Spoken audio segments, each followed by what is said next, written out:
Who's in the mood for a book haul? Well, if you've clicked on this video, hopefully you are, because that's exactly what you're getting. And I have to say, I am particularly excited about this book haul, which is probably the case every time I sit down to film a book haul, but right now, like, this book haul is everything. In particular, it's quite seasonal. There's some spooky reads, some non-fiction, and then some arcs for books that come out in 2025 that I am so excited about. So, without further ado, let's not waste time chit-chatting, let's just talk about the books. Alright, where do I start? Should we go with a book I've actually already read? And that is Night Terrors by Alice Vernon. Now, I actually listened to this on audiobook a few months ago and really enjoyed it, but I've also been thinking a lot about it and some of the information it covers recently, and it made me realise how much I would like to own a physical copy. This is the thing that happens with non-fiction. If I listen to an audiobook, which I really enjoy for non-fiction, I find it a very easy, accessible way to enjoy a non-fiction subject. But then if it's something I want to come back to and want to think about more, I'm like, oh, I need the physical book so I can like flick through it and reference it. So I ended up buying a physical copy, which I am not mad about. So the subtitle of this book is Troubled Sleep and the Stories We Tell About It. And it is like part memoir, not in the sense that it tells the story of the author's life, but in that it explores very personal experiences to her and her experiences of night terrors. Now, we're not just talking about nightmares, we're talking about like sleep paralysis and very visceral experiences, which can in turn be quite dangerous. And it's looking at her experiences and then the history of that and her study of that as a scholar. So she's looking at it in historical cases, she's looking at it in literature, the way that it's portrayed in sort of like classic horror, and it becomes this metaphor for different experiences, and it's the thread of night terrors through culture really of the past few hundred years in particular, but you know, with no real kind of time restrictions. You know, it jumps about a bit, and it's really interesting. Because of that personal touch, I think it's a very accessible, very easy read. But it does manage to touch on a lot of different topics through this thread and really, you know, like whet your appetite to learn more, and I found it really enjoyable. And I've been very into, like, in my personal time at the minute, sort of researching kind of the history of ghosts and Victorian experiences of hauntings and classic ghost stories, and there is a connection there with sort of like sleep paralysis, etc. So I kind of just wanted to delve back into the topic, basically, is what I'm saying, so I decided to pick up the physical copy. But I've already read this, really enjoyed it, would recommend, can't wait to dip back in. Then the most recent book to actually come into my subscription is in this lovely box here. This is the Evernight subscription service, which is run by Illumicrate, which you might know as a fantasy subscription box service, but they also do Evernight, which is a every 3-month subscription service specifically for horror books, and I love this service. It's just a book subscription, so you don't get anything else with it, but you do get a beautiful special edition of a new horror release, and let me tell you, I screamed when I opened this month's box. Like, genuinely screamed, because it is An Academy for Liars by Alexis Henderson. Now, the reason I was so excited about this is because one of my favourite books I've read all year, now one of my favourite horror books of all time, if not one of my favourite books of all time, is Alexis Henderson's last book, which was House of Hunger. I even ended up buying a special edition of that book because I loved it so much. I needed to own the beautiful US edition. So when I opened the box and realised I had a beautiful special edition of her new book, so thrilled, so excited. And if you're interested, this is what the edition looks like. Look at those sprayed edges, and then inside the artwork underneath the dust jacket. Like, wow. But naturally I'm also excited for the contents of this book, because Alexis Henderson, love her, want to read everything by her now, but this one does sound particularly fun. It's a contemporary sort of paranormal horror novel about Lennon, a woman who ends up being offered a place at this like magic school, but it's not your like cute magic school of like middle grade fiction. It is sinister, and her particular gift is for persuasion, and she gets thrust into this like dark magical world, which I'm so excited to read more about. But So happy to have this edition, guys. On the topic of horror, I actually have a couple of short story collections in that subcategory, which I picked up when I was in London recently. I was down there super briefly for an event that I was a part of, and of course I had to pop into a couple of shops. So I popped into Verdant Planet and I popped into Treadwell's, and these books I picked up in Treadwell's, which is a shop that specialises in esoteric occult literature, and I have two short story collections, and that's the front cover of that one, that I picked up in there, one of which is the Dark Tales by Shirley Jackson, a collection of Shirley Jackson's short stories. Now if you've followed me for a long time on here, you'll know that I really love Shirley Jackson's novels. I went through a phase of reading quite a few of them many years ago, absolutely adored them.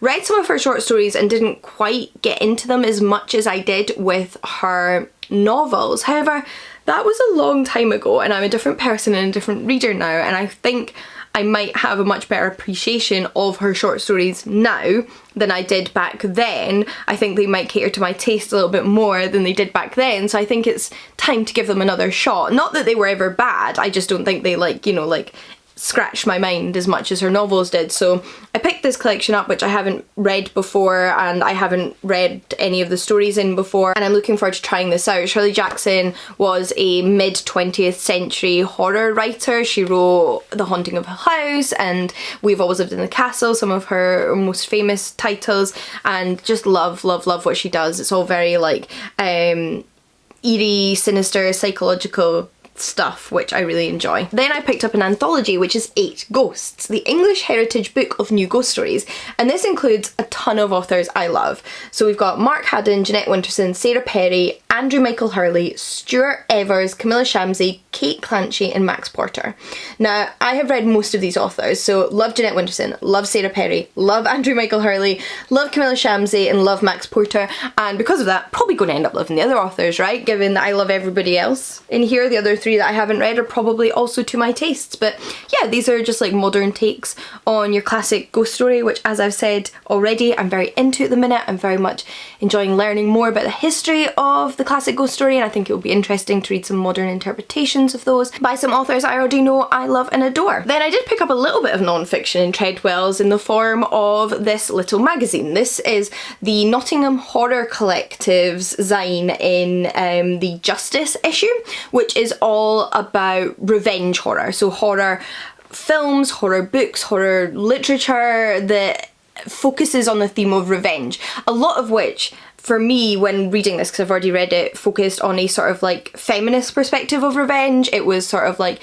anti-patriarchy horror, anti-misogyny horror, revenge against those parts of society, and I really enjoyed reading this. So I actually read it in my most recent reading vlog. If you watch that, you'll have already seen me talk about it, and it was really interesting. I've never read this magazine before. I'd never heard of this magazine before spotting it in Treadwell's, but I'm definitely going to be picking up future issues. It is largely non-fiction, so analysis of films, film subgenres, books, like I said before, with I think 1 or 2 pieces of poetry or fiction scattered in there. And there's quite a few films, and there's quite a few films in particular that I've added to my to watch list. So if you're into horror and you're into the horror genre and you'd like to read a little bit more non-fiction about horror, then this is a great place to start. I'm definitely going to pick up future issues and back issues if I can get my hands on them. Carrying on with books I actually recently read, and read in that reading vlog in fact, we have Let's Split Up by Bill Wood. So this was sent to me by the publisher, which I was super grateful for because it was one of my most anticipated releases of autumn, and it was so much fun. So this book, if you're not familiar, is a YA mystery thriller inspired by Scooby-Doo. So it's not a Scooby-Doo retelling, it's not the characters of Scooby-Doo, but it is in the vein of those kind of classic Scooby-Doo stories of a gang of friends who end up investigating a crime that has taken place in their local community with paranormal or supernatural overtones. And it is such a beautiful homage to Scooby-Doo. Like if you're a Scooby-Doo fan, you'll get it. I was obsessed with Scooby-Doo as a kid. Like, could not get enough of the cartoon, of the films. I don't mean the live action films, although they're okay. I mean the cartoon films. The world of Scooby-Doo is just basically an integral part of my childhood that I still love. I have watched some of the cartoon films in recent years and still really enjoyed them. I think they hold up. So it was nice to have something that was different and new and its own thing, but still had that vibes to it, that still like tugged at that little nostalgic part of my heart and soul. And in particular, this is about 4 friends, one of whom who's new to town, so she's just getting to know everybody else. And it's set in the early 2000s when 2 other kids at their school, so 2 other teenagers, are murdered, and they're murdered in the local haunted house. And of course our gang end up deciding to investigate. I mean, of course that's a ridiculous premise, but that is the premise of Scooby-Doo, and we have to embrace it and we have to enjoy it. So this was a ton of fun. I think the teen YA demographic it's intended for in particular will adore it, but if you're an adult who loved Scooby-Doo and would like a little bit of that nostalgia, this is also great. Definitely pick it up. Then I'm actually going to be a little bit cheeky, I think, and include 2 books that I was a part of creating next, but they are new in my home, so they do technically count towards the theme of this video, which is new in books. And those are 2 new anthologies published by Macmillan Collectors Library, which is an imprint of Pan Macmillan, that I edited. So I was the anthologizer for these little books. It's my second time anthologizing for Pan Macmillan. I previously anthologized 2 books on Greek myths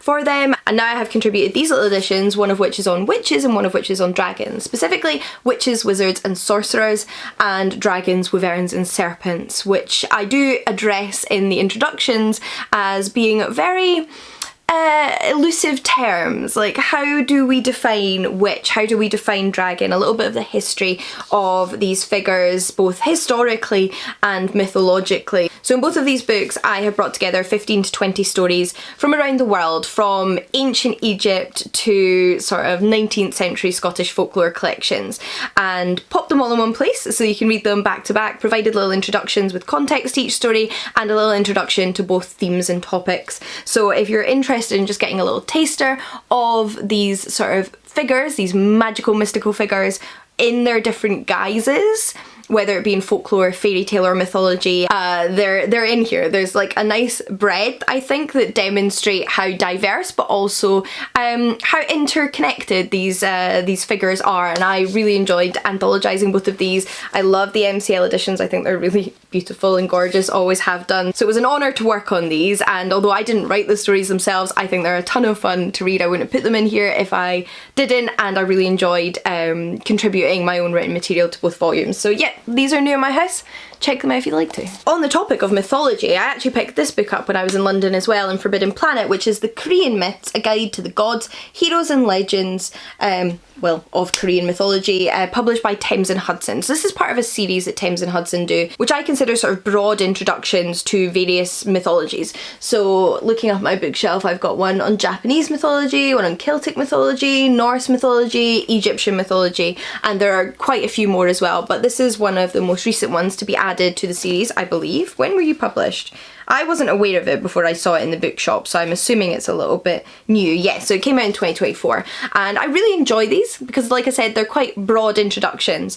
They cover both like the myths themselves, or at least a selection of the myths themselves, but also their historical context, and that's what I really enjoy. So it gives a bit of historical context. It explores how we learn about these myths, so like the sources for these myths, whether they're archaeological, whether they're literary, and how they've been passed down to us and how we're still aware of them, what they meant to the civilizations and cultures that they were relevant to and continue to be relevant to, and also just like give us that sort of mythological foundation, so you know, like creation myths and the basics of the gods and goddesses, spirits and otherworldly beings that might be relevant, and I really enjoy that. They're a great like starter, because although I am familiar with and have read some Korean mythology, there's certainly much more for me to learn, and I thought this would be a nice place to do that. The other 2 books I picked up when I was in Forbidden Planet were both fiction books which had money off. One of the things I love about Forbidden Planet and miss the big Forbidden Planet mega store in London for is their deals. They also sell a lot of US editions, which I believe this one is, and I do sometimes prefer a US edition. So the first one is So Witches We Became, which I believe is YA horror, and I was immediately pulled in by the cover. I mean, like, this is beautiful artwork, and then when I read the blurb, thought, yep, that's coming home with me, so I'm going to read the blurb to you too. For high school senior Nell and her friends, a vacation house on a private Florida island sounds like a dream spring break. But Nell brings secrets with her. Secrets that fuse with the island's tragic history, trapping them all with a curse that surrounds the island in a toxic, vengeful mist and awakens a devouring, unseen beast. Getting off the island will mean risking her friendships, her sanity, and even her life in order to save herself and her friends. Nell must face memories she'd rather leave behind, reveal the horrific truth about the encounter that changed her life 1 year ago, and confront the shadow that haunted her since childhood. Easier said than done. So yeah, how could I leave this behind? That sounds absolutely brilliant. And then we have The House at Watch Hill, which I believe is an adult horror novel with a spooky house, and who doesn't love a haunted house narrative? This was one that was on my radar. Like, I had seen this on sort of recommendations and anticipated release lists for horror in 2024, but I didn't know a ton about it until I like spotted it and read a little bit more in Forbidden Planet. So again, I'm going to read the blurb. I hope that's okay. Zoe Gray is still reeling from the sudden death of her mother when she receives a call from an unknown attorney in Divinity, Louisiana, offering her an inheritance from a long-lost relative with nothing left to lose. Zoe heads to Divinity and discovers a sprawling mansion that seems to pull inward. Watch Hill, an entity cloaked in shadows and laden with secrets. But there's a catch: she must endure 3 years alone within its ominous walls to claim her fortune. As Zoe delves deeper into the mansion's mysteries, she encounters a sinister red-eyed owl, a captivating Scottish groundskeeper, doors that go nowhere, others that are impossible to open, and a turret into which there is no visible means of ingress, all while the townsfolk whisper of dark legends.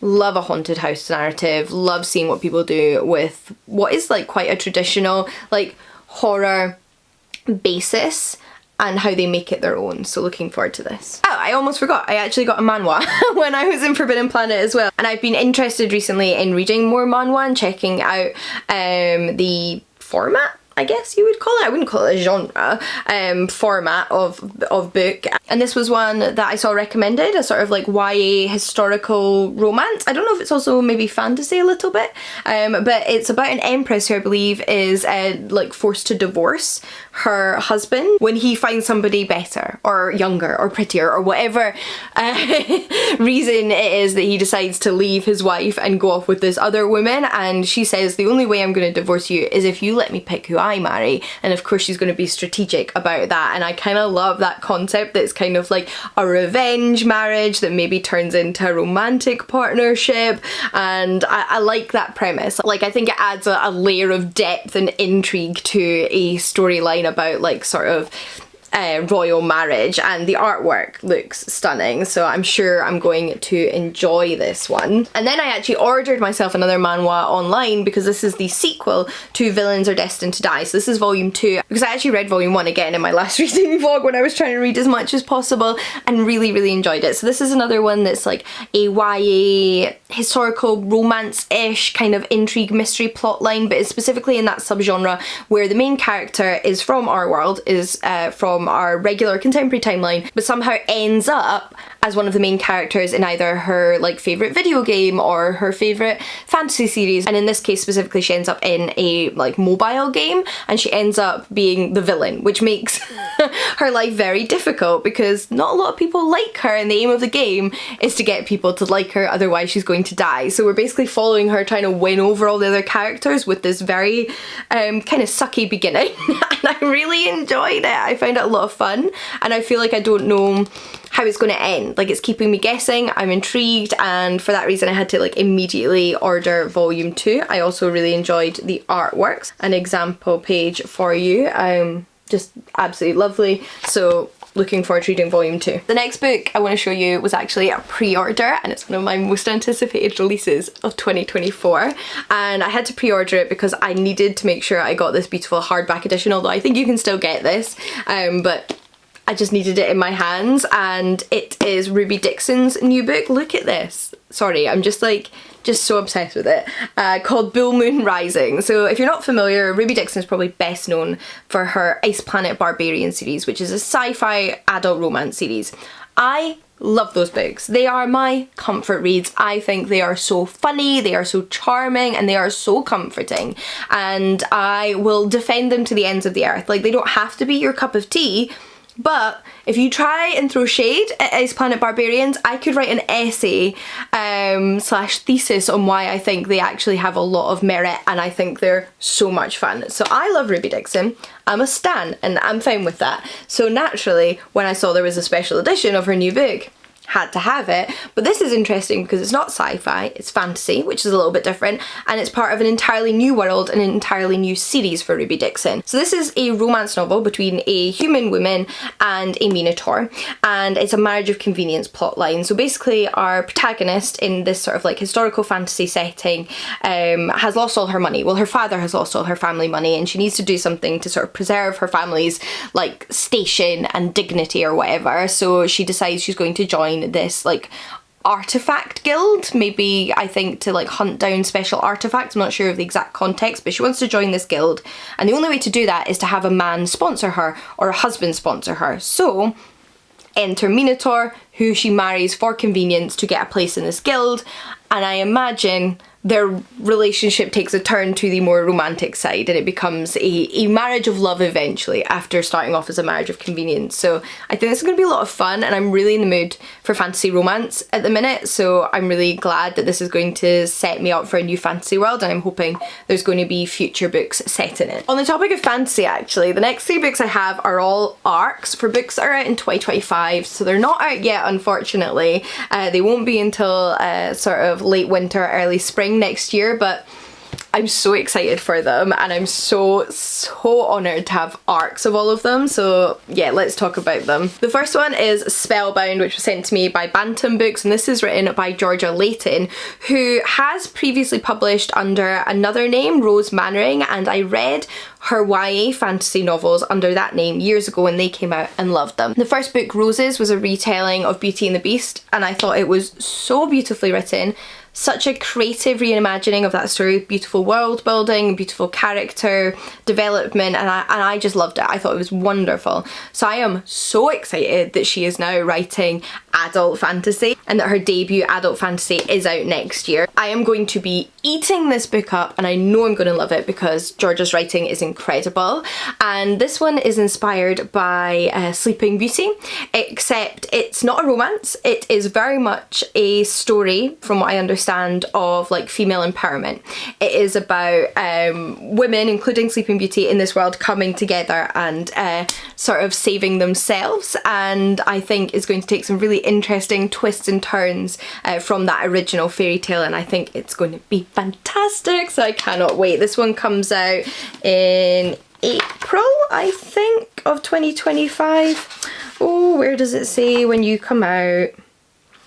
Yeah, April 2025, look out for this. Then for February 2025, a little bit sooner, I would be keeping my eye out for this book. This is Nephthys by Rachel Louise Driscoll, and I was kindly sent this special arc by Harval Secker, and let me tell you, I am so excited. If you haven't heard of Nephthys, she is an ancient Egyptian goddess, and she is very much overshadowed, I feel, in popular culture by her siblings. So she is the sister of Isis, Osiris and Set. She's also Set's wife. She's also the mother of Anubis. So even her child is probably more famous than she is, I think, to like, again, like modern popular culture audiences. So for that reason, I'm just so excited that the author has chosen Nephthys as the subject for this book and is going to be exploring Nephthys' story through her eyes. I think that's going to be so interesting, and just in general I'm really excited to see some more ancient Egyptian myth retellings coming out. I can't wait to just like read more in that subgenre, and this is going to be an excellent place to start. Then lastly, for fantasy arcs, we have one with a little bit of a darker undertone, and that is Green Teeth by Molly O'Neill, and the reason this has a darker undertone is because it's the villain story. So this is the story of Jenny Greenteeth, who is a figure from English folklore, but she is a monster. She lives in the swamps, in the water, in the lakes, and she basically like drags people down to their death. She like lures you in to the swamps and she cuts off your life there. Not an uncommon MO for folklore monsters, but I love that this is going to be the story of Jenny Greenteeth from Jenny Greenteeth's perspective. Again, nice to see lesser known folklore mythological figures getting their time in the spotlight. And it also has a quote here from T. Kingfisher on the front, who's one of my favourite authors. It says, "A charmingly monstrous debut." So I trust T. Kingfisher, and I'm excited to read this. Then lastly, for this video at least, we have another non-fiction book, which I am so excited for. I've already flicked through this a little bit, and it is the latest in Taschen Library of Esoterica series. So Taschen are a book publisher that specialise in sort of like art books, or books that have a heavy emphasis on visual culture and visual history, and they have this series called the Library of Esoterica, one of which I always have in the background here. So this is my witchcraft volume, and there are others, including one on tarot, one on like flora and fauna I believe, and one on astrology, none of which I own. I would love to own them eventually, but this one just came out. It's the latest in the series, and I knew I had to have it. It's specifically about sacred sites. So like I said, we've got an emphasis on visual culture here and artwork, which means like every page is just visually stunning. We have paintings, we have photographs, we have aerial archaeological photography, we have like classic tapestries, we have cultures around the world, we have significant religious sites, we've got artwork, architecture, a little bit of everything. And then through looking at this visual culture, we're getting a broad history of sacred sites, which can mean so many different things to so many different people, and that's something I think this book is going to encompass. So let me give you a taster of the contents, because that'll probably do a better job than I am explaining. We have a section on pilgrimages, we've got a section on just sort of like the significance of the earth and the topography of the earth in terms of sort of sacred rituals and religion, architecture of the spirit, like monuments to God, altars, imagined worlds, so exploring the idea of what worlds look like in mythology. We've got paradise, visions of paradise and heaven, and so much more. And I am just so excited to flick through this book and read all about all of these different sacred sites. I find books like this really satisfying to flick through as a historian, as a fiction reader, and as a fiction writer. I find they can be quite inspiring.